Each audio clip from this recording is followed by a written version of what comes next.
প্রিয় ছাত্রছাত্রী, সবাইকে আন্তরিক অভিনন্দন ও শুভেচ্ছা। আশা করি সবাই ভালো আছো। আজকে আমি তোমাদের যে বিষয়টি নিয়ে ক্লাস নিচ্ছি সেটি হলো বিষয় যুক্তিবিদ্যা, শ্রেণী একাদশ ও দ্বাদশ। আজকের পাঠ সৃজনশীল প্রশ্ন ও নম্বর তোলা। তাহলে আমরা দেখতে পাচ্ছি যে এখানে দুটো অংশ, একটা হলো সৃজনশীল প্রশ্ন আর একটা হচ্ছে নম্বর তোলা। তো সৃজনশীল প্রশ্ন আমরা প্রথমে দেখি যে সৃজনশীল প্রশ্ন বলতে কি বোঝায়। সৃজনশীল প্রশ্ন আমরা মূল্যায়ন পদ্ধতির ক্ষেত্রে দুই ধরনের প্রশ্ন দেখি, একটি হলো বহু নির্বাচনী প্রশ্ন আর একটি হলো সৃজনশীল প্রশ্ন। একটি হলো বহু নির্বাচনী প্রশ্ন আর একটি হলো সৃজনশীল প্রশ্ন। বহু নির্বাচনী প্রশ্নের ক্ষেত্রে মান পণ্যের ক্ষেত্রে আমরা দেখি হলো 30 এবং সৃজনশীল প্রশ্নের ক্ষেত্রে মান পণ্যের ক্ষেত্রে আমরা দেখি 70। তো আমাদের আজকের আলোচনার বিষয় সৃজনশীল প্রশ্ন। তো সৃজনশীল প্রশ্ন বলতে কি বুঝি? নতুন পরিস্থিতিযুক্ত উদ্দীপক নির্ভর প্রশ্নকে সৃজনশীল প্রশ্ন বলে। এই সৃজনশীল প্রশ্ন কেন করা হয়? চিন্তন দক্ষতার স্তরকে যাচাই করার জন্য সৃজনশীল প্রশ্ন করা হয়। তো চিন্তন দক্ষতার স্তরগুলো আমরা জানি যে 4টি। আমরা দেখছি যে চিন্তন দক্ষতা 4টি স্তর রয়েছে। তাহলে স্তরগুলো আমরা দেখছি। চিন্তন দক্ষতা স্তর। প্রথম স্তর কে বলা হয় জ্ঞান স্তর, দ্বিতীয় স্তরকে বলা হয় অনুধাবন স্তর, তৃতীয় স্তরকে বলা হয় প্রয়োগ স্তর এবং চতুর্থ স্তরকে বলা হয় উচ্চতর দক্ষতা স্তর। তাহলে দেখো যে চিন্তন দক্ষতার স্তর 4টি, একটি জ্ঞান স্তর, একটি অনুধাবন স্তর, একটি প্রয়োগ স্তর আর একটি উচ্চতর দক্ষতা স্তর। তো জ্ঞান স্তর আমরা বলতে কি বুঝি? যে বইয়ে যে বিভিন্ন তথ্য উপাত্ত এবং ডাটা রয়েছে সেগুলো যেমন আছে তেমন মনে করতে পারার নাম হচ্ছে জ্ঞান স্তর। অর্থাৎ জ্ঞান স্তর হচ্ছে স্মৃতি নির্ভর স্তর। অনুধাবন স্তর বইয়ে যে তথ্য উপাত্ত ডাটা আছে সেটা ধরতে পারার নাম হলো অনুধাবন স্তর। এবং প্রয়োগ স্তর হলো যে বইয়ে যে বিভিন্ন তথ্য উপাত্ত আছে নতুন পরিস্থিতিতে সেটা ব্যবহার করতে পারার নাম, অর্থাৎ উদ্দীপকে ব্যবহার করতে পারার নাম হচ্ছে প্রয়োগ স্তর। উচ্চতর দক্ষতার স্তর হলো বইয়ে যে তথ্য উপাত্ত ডাটা রয়েছে সেগুলো বিশ্লেষণ পূর্বক সিদ্ধান্ত গ্রহণ করার নাম হচ্ছে উচ্চতর দক্ষতা স্তর। তাহলে আমরা একটি উদ্দীপকের সাহায্যে আমরা এখন যে 4টি ধাপ রয়েছে, 4টি স্তর রয়েছে, এগুলো আমরা বিশ্লেষণ করব। আমরা এখন যুক্তিবিদ্যার ক্ষেত্রে একটি উদ্দীপক দেখব এবং সৃজনশীল প্রশ্ন এবং কিভাবে নম্বর প্রদান করা হয় সেটি আমরা মিলাব। তো সৃজনশীল প্রশ্ন,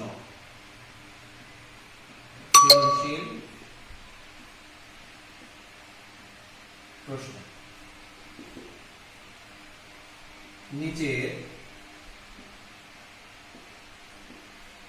সবটি লক্ষ্য করো এবং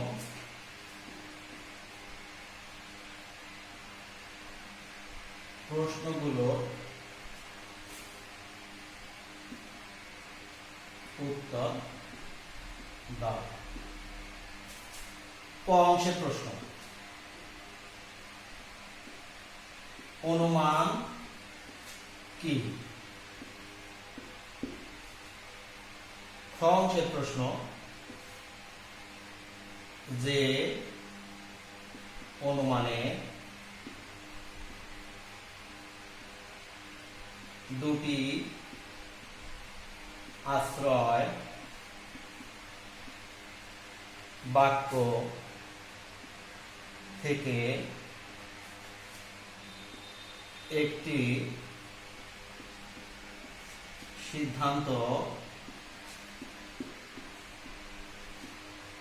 মিশ্রিত হয় তার নাম কি ব্যাখ্যা করো। গ অংশে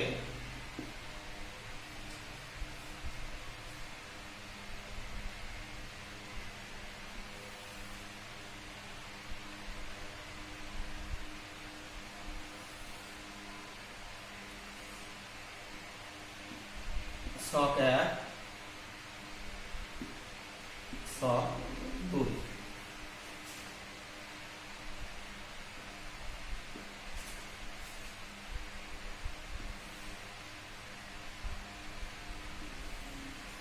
ছক 1 আমরা প্রথমে দেখি সকল মানুষ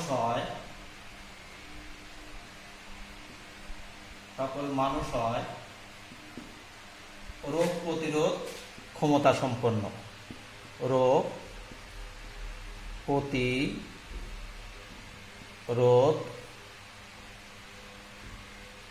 ক্ষমতা সম্পন্ন। এক্স হয় একজন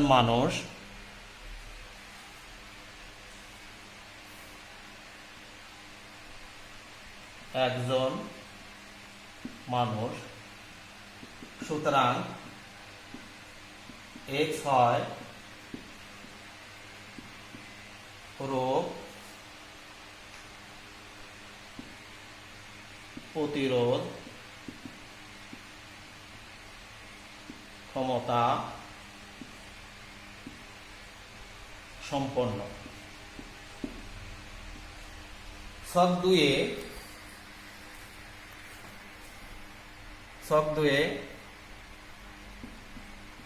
এক্স হয় এক্স ব্যক্তি, অথবা আমি বলি এক্স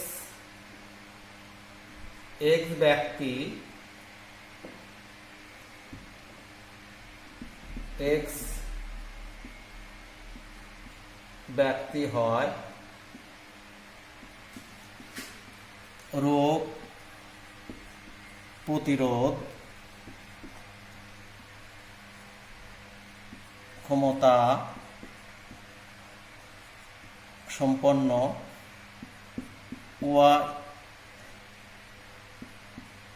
ওয়াই ব্যক্তি হয় রোগ প্রতিরোধ ক্ষমতা সম্পন্ন। জেড ব্যক্তি হয় রোগ প্রতিরোধ ক্ষমতা সম্পন্ন। সুতরাং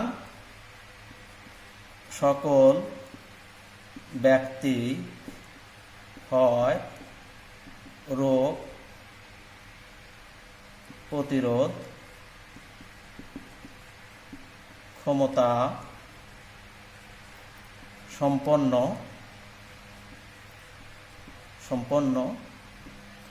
এখানে গ অংশের উত্তর। প্রশ্ন ছক 1 কোন ধরনের অনুমানের প্রতিফলন ঘটেছে। ঘ অংশের প্রশ্ন,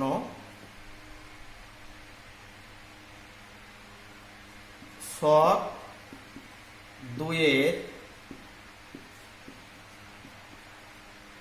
সিদ্ধান্ত ছক 1-এর সিদ্ধান্ত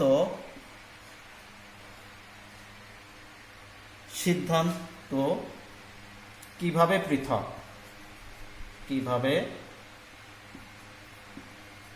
পৃথক বিশ্লেষণ করে।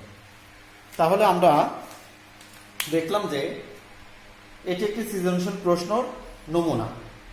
এখন আমরা দেখব যে কিভাবে এই প্রশ্নটা উত্তর করতে হয় এবং কিভাবে সৃজনশীল প্রশ্নের যে নির্ধারিত নম্বর 10 এবং 10-এর মধ্যে তুমি কিভাবে 10ই পেতে পারো।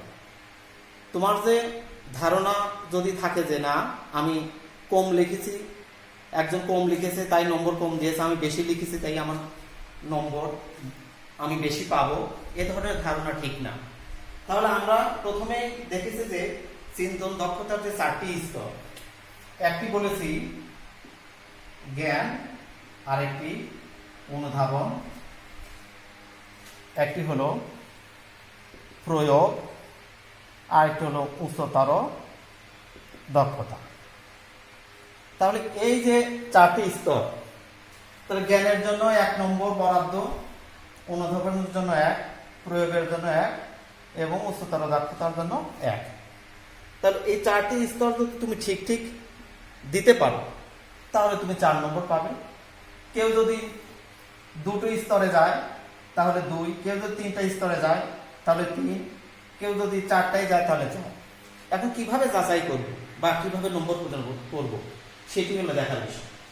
যেমন প্রথম প্রশ্ন, তাহলে এটা প্রশ্নের নম্বর বলা আছে, এটার জন্য 1, এটার জন্য 2, গয়ের জন্য 3 এবং ঘয়ের জন্য 4। তাহলে ক অংশের জন্য 1 কিভাবে পাবো? তাহলে অনুমান বলা আছে, তো অনুমান কি? তাহলে বইয়ে বলা আছে, ডিরেক্টলি বলা আছে যে অনুমান বলতে কি বোঝায়। কেউ যদি তুমি বলো যে জ্ঞাত সত্য থেকে অজ্ঞাত সত্যে যাওয়ার প্রক্রিয়াকে অনুমান বলে, তাহলে একটা লাইন লিখলেই তুমি 1 পাচ্ছ। এর জন্য বেশি লিখতে হবে অথবা নানাভাবে বলতে হবে। বইয়ে যেরকম আছে তার যে কোনো একটি কথা বললেই হবে। খ নম্বরের প্রশ্ন, এখানে বলা আছে যে অনুমানের 2টি আশ্রয় বাক্য থেকে একটি সিদ্ধান্ত নিশ্চিত হয় তার নাম। তাহলে প্রথম হলো এটাকে ধরতে পারো। যদি ধরতে পারো তাহলে সেটা হচ্ছে তোমার জ্ঞান, এবং ধরাটা বলা তার সেটি হলো অনুধাবন। তাহলে ধরতে পারার জন্য 1 নম্বর, এবং যেটা ধরতে পারবে সেটা হলো বলা, সেটি যদি বলতে পারো তার জন্য আগে। যেমন যে অনুমানে 2টি আশ্রয় বাক্য থেকে একটি সিদ্ধান্ত নিশ্চিত হয় তার নাম কি? তুমি বলো মাধ্যম অনুমান। তাহলে এই মাধ্যম অনুমান যদি লেখো, শুধু যদি মাধ্যম অনুমান লেখো, এটার জন্য তুমি 1 পেলে। এখন মাধ্যম অনুমান বলতে কি বোঝো সেটি তুমি 2 লাইনে বা আরেক লাইনে তুমি লিখবে, তার জন্য আরো 1, তাহলে তুমি 2। তাহলে এখানে অনুমানে আমরা কি একটা লাইন লিখলাম, অনুমান বলতে কি যে বইয়ে যেরকম আছে সেরকম লিখলেই 1। এবং এখানে 2টি ধাপ আছে, একটা হলো জ্ঞানের ধাপ আর একটা হলো অনুধাবনের ধাপ। তাহলে জ্ঞানের কোনটা, যে তুমি যদি ধরতে পারো, এই যে মাধ্যম অনুমান বললে ধরতে পারলে এটার নাম হলো জ্ঞান, এবং জ্ঞানটা তুমি বলতে পারো এটার নাম হচ্ছে অনুধাবন। তাহলে জ্ঞানের জন্য 1 এবং অনুধাবনের জন্য আরো 1, তাহলে এখানে 2 পেলে। এখন প্রশ্ন হলো যে গ নম্বরের প্রশ্ন, এখানে বলা আছে যে ছক 1-এ কোন ধরনের অনুমানের প্রতিফলন ঘটেছে। তাহলে এগুলো তোমার এখানে নতুন একটা পরিস্থিতি তোমাকে তৈরি করা হয়েছে, এখান থেকে তোমাকে তোমার চিন্তন দক্ষতার স্তরটা যাচাই করা হচ্ছে। যে পাঠ্য বইরা এখানে বলা আছে সকল মানুষ হয় রোগ প্রতিরোধ ক্ষমতা সম্পন্ন, X হয় একজন মানুষ সুতরাং X হয় রোগ প্রতিরোধ ক্ষমতা সম্পন্ন। তাহলে আমরা দেখছি যে সার্বিক বাক্য থেকে বিশেষ বাক্যে গমন করা হয়েছে বা আসা হয়েছে, বা সার্বিক বাক্য থেকে নিঃসৃত হয়েছে বিশেষ বাক্য। তাহলে এটা আমরা তখন আমরা জানি যে এটা হলো অবরোহ অনুমান। তাহলে অবরোহ অনুমান তুমি যে ধরতে পারলে, তার গ অংশের গড় ক্ষেত্রে বলা আছে যে প্রয়োগ প্রয়োগ। তো উদ্দীপক নির্ভর প্রশ্ন যখনই হবে তখন প্রয়োগ এবং উচ্চতর দক্ষতা। তাহলে এখানে গ অংশের প্রশ্ন হচ্ছে প্রয়োগমূলক এবং ঘ অংশের প্রয়োগ হলো উচ্চতর দক্ষতা। তার প্রয়োগমূলকের মধ্যেও আবার তিনটা স্তর রয়েছে। প্রয়োগমূলকের প্রশ্ন তোমার বলা আছে 3, তাহলে সেখানেও কি রয়েছে, সেখানেও জ্ঞান রয়েছে, সেখানে অনুধাবন রয়েছে, সেখানে প্রয়োগ রয়েছে, তিনটা, এখানে তিনটা স্তর রয়েছে। তাহলে এখানে বলা আছে যে ছক 1-এ কোন ধরনের অনুমানের প্রতিফলন ঘটেছে। তাহলে তুমি বললে যে ছক 1-এ অবরোহ অনুমানের প্রতিফলন ঘটেছে, তাহলে তুমি ধরতে পারলে কি যে অবরোহ অনুমান, এইটা হলো তোমার জ্ঞান। তাহলে অবরোহ অনুমান, এটা জ্ঞান। অবরোহ অনুমান কাকে বলে এখন ধরতে পারার জন্য তোমার 1, এবং অবরোহ অনুমান কাকে বলে তুমি যখন বলবে তখন তুমি আরো 1, তাহলে 2 পেয়ে গেলে। আর 1 কিভাবে পেলে, তখন উদ্দীপকের সাথে তোমার এই ধারণাটা মিলাতে হবে। তাহলে এখানে বললে যে অবরোহ অনুমান ধরলে, অবরোহ অনুমান কাকে বলে, যে সার্বিক বাক্য থেকে বিশেষ বাক্যে আসার প্রক্রিয়াকে অবরোহ অনুমান বলে। তাহলে উদ্দীপকে ছক 1-এ আমরা দেখছি যে সার্বিক বাক্য সকল মানুষ হয় রোগ প্রতিরোধ করার সম্পন্ন, ক্ষমতা সম্পন্ন, x হয় একজন মানুষ, তার মানে সার্বিক থেকে বিশেষে গমন করা হয়েছে। তাহলে তুমি এখানে উদ্দীপক এই কথাটা উদ্দীপকের সাথে মিলিয়ে দিলে, যদি মিলিয়ে দাও তখন আরো 1 পেলে। তাহলে প্রথমে তুমি এটা ধরার জন্য তুমি 1 পেলে, ধরাটা বলার জন্য আরো 1 পেলে, এবং সেটা উদ্দীপকের সাথে মিলিয়ে দেখার জন্য আরো 1 পেলে। তাহলে তুমি 3 পেলে। গ অংশের জন্য তাহলে 3 ভাগ। তাহলে ঘ অংশের জন্য রয়েছে যেহেতু 4 নম্বর বরাদ্দ, এখানে রয়েছে 4টা ধাপ। তো 4টা ধাপের মধ্যে তাহলে জ্ঞান রয়েছে, অনুধাবন রয়েছে, প্রয়োগ রয়েছে, উচ্চতর দক্ষতা এর মধ্যে, ঘ অংশের মধ্যে। তাহলে ঘ অংশের এখানে দেখো যে ছক 2-এ সিদ্ধান্ত ছক 1-এর সিদ্ধান্ত কিভাবে পৃথক বিশ্লেষণ করে। তাহলে প্রথমে তোমাকে যেহেতু সিদ্ধান্তের কথা বলা আছে, সিদ্ধান্ত কি এখানে এটা বলা আছে, এবং সিদ্ধান্তের ক্ষেত্রে এখানে বলা আছে, এটা বলা আছে। তাহলে এটা তোমাকে প্রথম কি করতে ধরতে হবে।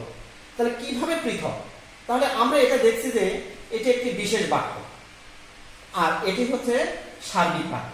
তাহলে বিশেষ বাক্য কাকে বলে সেটা তোমার এই যে প্রথমে বললে যে দুটোর মধ্যে পার্থক্য কি, প্রথমে তুমি বললে বিশেষ বাক্য আর এটি বললে কি সার্বিক বাক্য। তাহলে বিশেষ বাক্য কাকে বলে তুমি ধরার জন্য তুমি 1, তুমি যদি বিশেষ এবং সার্বিক বাক্য বলো তার জন্য 1, আর বলার পর তোমার এটাকে বলতে হবে কাকে বলে বলতে হবে, বিশেষ বাক্য কাকে বলে এবং সার্বিক বাক্য কাকে বলে বলতে হবে। যদি বলো তাহলে প্রথমে 1 পেলে, তারপরে এটা বলার জন্য আরো 1 পেলে। এখন উদ্দীপকের সাথে তোমাকে মিলাতে হবে। তাহলে মিলাতে হবে কি, এটাতে বিশেষ বাক্য, তাহলে উদ্দীপকে এখানে বলা আছে যে ছক 1-এ ছক 2-এর সিদ্ধান্ত, ছক 2-এর সিদ্ধান্ত এটা যে ছক 2-এর সিদ্ধান্ত, তাহলে কি রয়েছে, এটি হচ্ছে সার্বিক বাক্য এবং এটা কিভাবে পৃথক। তাহলে কিভাবে পৃথক এটা আমরা দেখছি যে এটা অবরোহ অনুমানের দৃষ্টান্ত এবং এটি হচ্ছে আরোহ অনুমানের দৃষ্টান্ত। তাহলে আরোহ অনুমানের ক্ষেত্রে, অবরোহ অনুমানের ক্ষেত্রে আমরা দেখছি যে আশ্রয় বাক্য থেকে সিদ্ধান্তটা কি বেশি ব্যাপক না, কিন্তু এখানে দেখছি কি যে আশ্রয় বাক্য থেকে সিদ্ধান্তটা হচ্ছে ব্যাপক।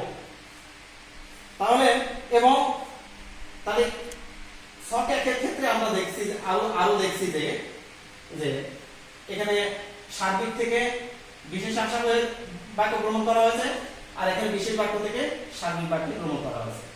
ছক 1-এর ক্ষেত্রে আমরা দেখেছি এটা বৈধ বা অবৈধ এটা হতে পারে, এবং ছক 2-এর ক্ষেত্রে যেহেতু আরোহ অনুমান এই সিদ্ধান্ত সম্ভব হতে পারে। তাহলে এখানে আমরা উদ্দীপকের সাথে মিলানোর পরে কিভাবে পৃথক হয় সেটা বিশ্লেষণ করার নামই হচ্ছে তোমার উচ্চতর দক্ষতা।